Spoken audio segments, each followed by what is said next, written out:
Hey, hey, hey. I hope many of you are able to join me today. I'm going to wait a little bit.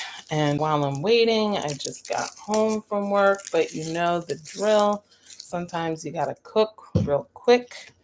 And tonight, I'm making some salmon, but I have a little trick to making my salmon. I actually drop my salmon pieces into a Ziploc, add seasonings. I like to use Ken's Asian sesame. I used to make it. Got this great recipe from a good friend of mine, but I now, to save time, I just drop some Asian sesame seasoning in here, and then I go ahead and put it in the fridge for a half hour. So waiting to see if some more people will pop on. As you know, I'm trying to find the best time to go live.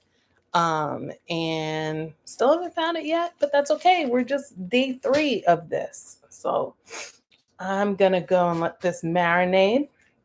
But while that is happening, I want to talk about our topic for today. And today we are all focused in on standards alignment. And I like to start with this quote by Paulo Freire. True education is about creating possibilities for growth. True education is about creating possibilities for growth.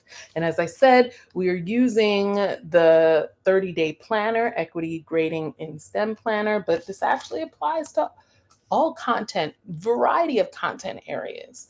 Yeah.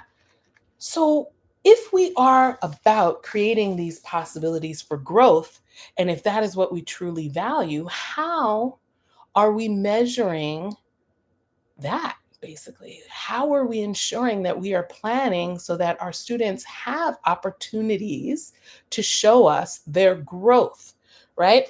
And so this is where standards alignment comes into play.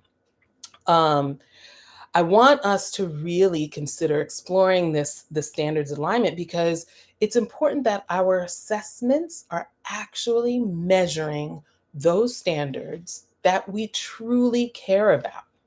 Okay, what are the outcomes that we care about and what are we doing to measure those? So here's the prompt, the reflection prompt for you today. What standards and objectives guide your course? So think about your course for the year. What are those standards that are guiding your course?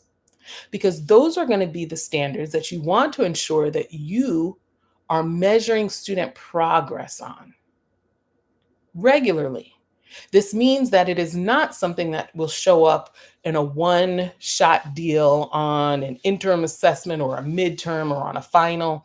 This is something that throughout multiple units, multiple lessons, you are finding ways to measure those standards because those are going to be the outcomes that you care about the most.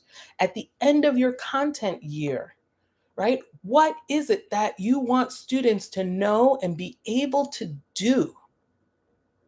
Even better if some of those standards, if not most of them, are grounded in something, some content knowledge, some skill set that is transferable,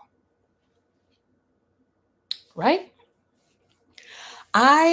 When it comes to a clear action, I want you to think about what are the learning outcomes for the semester and documenting that, because then that's what you will use to evaluate the quality of your assessments and whether they are actually measuring those standards.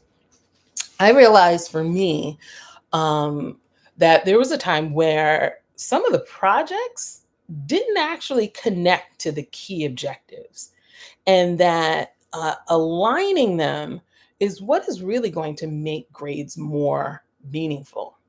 So there were some really cool projects that we did. The students had fun. I had fun. I truly enjoyed it, and they did too. It got them bought into the content.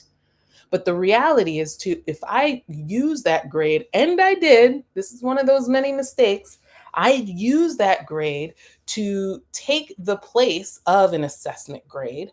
But then I realize now that a lot of what was happening with some of those really cool projects was that I didn't attach an aspect of that project to a standard that I truly cared about. So in the end, they completed a project that was fun. They completed a project that they probably enjoyed, and I did too, but it didn't really measure true learning, true understanding, or true growth. That level of alignment is going to ensure that our grades reflect what truly matters for student growth. And I know this is going a little bit longer than I had hoped, but we all know that every grade is going to tell a story. So let's make sure that it's telling a story that is worth telling. All right.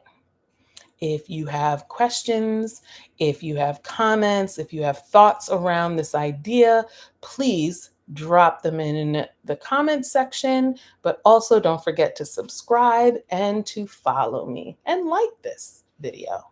All right. See you tomorrow.